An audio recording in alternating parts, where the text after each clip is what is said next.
नमस्कार दोस्तों, आप देख रहे हैं यूपी न्यूज़ और मैं हूं अनूप श्रीवास्तव।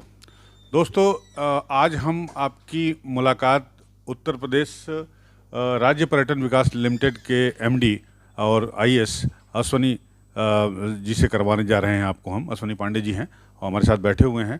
बहुत कुछ काम हो रहा है अयोध्या में, और अभी हाल ही में अभी 24 घंटे भी नहीं हुए होंगे कि इनका एक नई सर्विस शुरू हुई है अयोध्या में, जिसमें हेलीकॉप्टर सेवा शुरू की गई है कि आप अयोध्या का व्यू, एरियल व्यू हेलीकॉप्टर से ले सकते हैं। तो ये क्या स्कीम है, और इसके अलावा अयोध्या जाने वालों को अगर हम पर्यटन विभाग की बात करें या यूपी एसटीडीसी की बात करें, वो क्या सुविधाएं दे रहे हैं, इसे बताने के लिए अश्वनी जी से हम बात करते हैं। अश्वनी जी, बहुत बहुत स्वागत है आपका यूपी न्यूज़ में। धन्यवाद धन्यवाद। सबसे पहले तो हम ये जानना चाहेंगे कि ये जो हेलीकॉप्टर सेवा शुरू की गई है, ये क्या है और टेम्प्रोरी है या परमानेंट है? बेसिकली क्या है कि हम लोग ने अयोध्या में पर्यटकों को और जो श्रद्धालु आते हैं उनको रामनवमी के अवसर पर अयोध्या धाम के हेली दर्शन कराने की सुविधा प्रोवाइड की है। और ये अभी तो ये पायलट बेसिस पे हम लोग ने 15 दिवस के लिए हेरिटेज एविएशन के साथ एमओयू करके स्टार्ट किया है। और जैसा इसका रिस्पांस आएगा, क्योंकि हम लोग एक व्यावसायिक संस्था है, तो जैसा हम लोग का लाभ हानि के हिसाब से फिर उसको आगे भविष्य में आगे बढ़ाने के लिए हम लोग कार्य करेंगे। तो अब उसके चार्जेस क्या हैं, और एक बार में हेलीकॉप्टर में कितने लोग आ सकते हैं? बेसिकली एक बार में इसमें 7 यात्री जाते हैं और 7 से 8 मिनट का इसमें यात्रा दर्शन होता है। और इसके चार्जेस जो हैं वो 3,000 प्रति व्यक्ति प्रति राइड हैं। प्रति राइड 3,000 रुपये। तो सर, ये तो हुआ, आपने एरियल व्यू दिखाना शुरू कर दिया, जो श्रद्धालु वहाँ पहुँच रहे हैं, राम राम भक्त जो वहाँ पहुँच रहे हैं। इसके अलावा अयोध्या में बहुत सारे काम हो रहे हैं, उसमें आप यूपी एसटीडीसी बहुत काम कर रही है। तो क्या क्या काम कर रहे हैं अभी, और क्या क्या पाइपलाइन में है? बेसिकली अयोध्या जो है वो एक पर्यटन की दृष्टि से एक अपकमिंग डेस्टिनेशन है, जहाँ पे राम मंदिर के निर्माण के साथ साथ हम लोग के अधिक से अधिक संख्या में लोग आएंगे। तो उस हिसाब से हम लोग ने वहाँ पे सुविधाएं जनरेट करना स्टार्ट किया है। तो इसमें जो 2 काम हम लोग ने इस वित्तीय वर्ष में सैंक्शन किए कराए हैं, जिसमें कि दोनों हमारे राही पर्यटक गृह हैं, दोनों का रेनोवेशन का कार्य हम लोग ने सैंक्शन कराया है। साथ ही साथ हम लोग ने लखनऊ जनपद से 1 दिवसीय और 2 दिवसीय टूर पैकेजेस बनाए हैं, जिससे कि जो पर्यटक आते हैं, जो श्रद्धालु आते हैं, उनको सुविधा हो। एक अच्छा गाइडेड टूर हम उन लोग को कराते हैं। साथ ही साथ एक नवीन प्रयोग की तरह से हम लोग ने हेली दर्शन का अभी स्टार्ट किया है 15 दिन के लिए। इसके अतिरिक्त जो भविष्य में हमारी कार्य योजना, उसमें हम लोग कई जगह फसाड लाइटिंग कराने जा रहे हैं। कई जगह हम लोग कई जो पुराने मंदिर हैं, पुराने हेरिटेज बिल्डिंग्स हैं, उनका कंजर्वेशन करना है, और उनका फसाड लाइटिंग का भी कार्य निगम के द्वारा कराया जाना प्रस्तावित है। इसके अतिरिक्त हम लोग वहाँ पे टेंट सिटी के संबंध में भी स्थापित करने के लिए हम लोग जमीन चिन्हांकन के लिए हम लोग ने जिला प्रशासन से सहयोग मांगा है। जैसे ही होता है तो इस सब दिशा में हम लोग कार्य कर रहे हैं।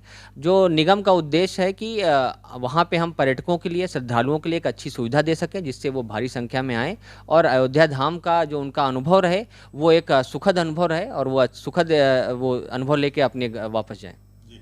आपने सर पर्यटकों के स्टे के लिए लॉजिंग, बोर्डिंग और लॉजिंग के लिए की बात की, जिसमें 2 राही हैं, एक जिसको आप डेवलप कर रहे हैं, प्लस आप टेंट सिटी की बात कर रहे हैं। सर, अयोध्या में बहुत सारे भक्त ऐसे भी पहुंचते हैं जो इकोनॉमिकली थोड़ा उतने मजबूत नहीं होते हैं। तो कुछ ऐसी प्लानिंग आप लोग कर रहे हैं कि आगे चल के कोई ऐसा गेस्ट हाउस या धर्मशाला, जैसे पुराने समय में धर्मशालाएँ होती थी, कम पैसे में लोग वहाँ रह लेते थे, कुछ इस तरह की सुविधा भक्तों को देने जा रहे हैं आप? हाँ, ज़रूर। शासन द्वारा इसमें डॉर्मेट्री वगैरह के प्रोविज़न किए जा रहे हैं, जिससे कि हम जो पूरे अयोध्या नगरी में 6 हाईवेज़ हैं जो कि आते हैं, उन हर हाईवे पे हम लोग पर्यटन विभाग द्वारा गेट कॉम्प्लेक्स बनाए जा रहे हैं, जिसमें कि डॉर्मेट्री की व्यवस्था रहेगी, वहाँ पे उनके लिए पब्लिक एमिनिटीज़ रहेगी, टॉयलेट वगैरह की व्यवस्था रहेगी, पार्किंग की व्यवस्था रहेगी, सांस्कृतिक कार्यक्रमों के लिए व्यवस्था रहेगी।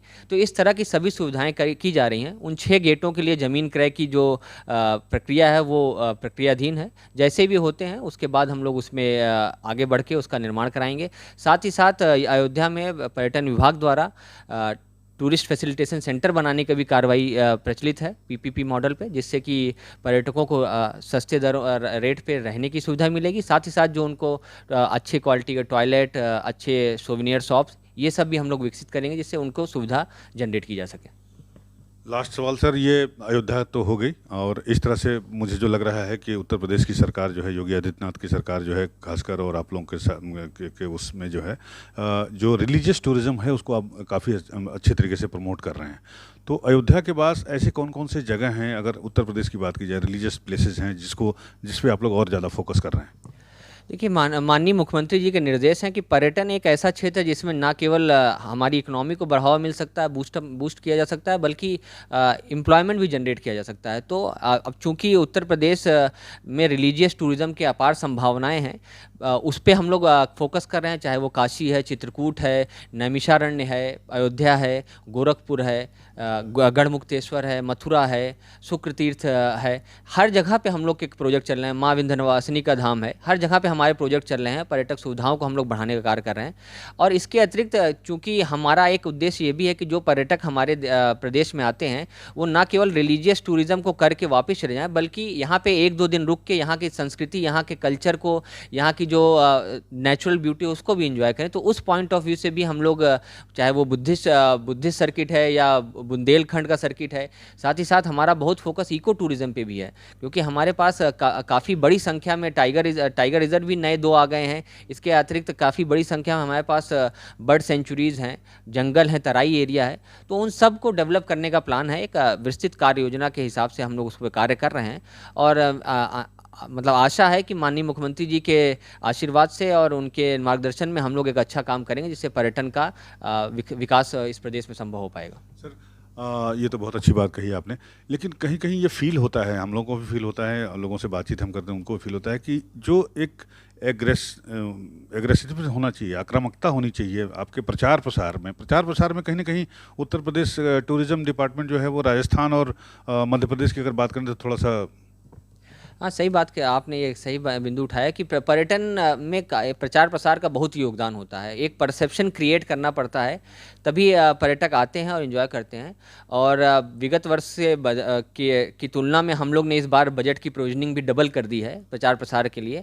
तो और हम लोग काफ़ी स्तर पे काम कर रहे हैं, चाहे वो डिजिटल मार्केटिंग है, चाहे सोशल मार्केटिंग है, चाहे PR एजेंसीज़ है, या देश विदेश में जो ट्रेवल टूर मार्ट होते हैं उनमें पार्टिसिपेट करने की बात है। तो हर स्तर पे प्रयास किए जा रहे हैं। हम लोग काफ़ी संख्या में, अभी आपने हाल ही में हम लोग ने लखनऊ में आयोटो का कन्वेंशन कराया, जो कि लगभग 20 साल बाद, 30 साल बाद उत्तर प्रदेश में वापस आया है। तो ये टूर ऑपरेटर्स होते हैं, ये एक काफ़ी इंपॉर्टेंट स्टेक होल्डर होते हैं। इनका कन्वेंशन यहाँ पे होना प्रदेश के लिए गर्व की बात है, और इससे प्रचार प्रसार को बढ़ावा मिलेगा। आपको यूपी न्यूज़ से बात करने के लिए बहुत बहुत शुक्रिया आपका। हाँ, तो ये थे Ashwani Pandey ji, MD UP STDC के, और जिनका कहना है कि इनका विभाग जो है या इनका जो ये संस्थान है, कॉरपोरेशन है, ये काफ़ी एग्रेसिव तरीके से कम से कम रिलीजियस टूरिज्म की अगर हम बात करें उत्तर प्रदेश में तो उस पर काम कर रहा है, और आने वाले दिनों में इसका रिजल्ट भी हमें देखने को मिल जाएगा। आज बस इतना ही। आप देखते रहिए यूपी न्यूज़, जिसे लाइक करिए, सब्सक्राइब करिए। वेरोनिका के साथ अनूप श्रीवास्तव, लखनऊ।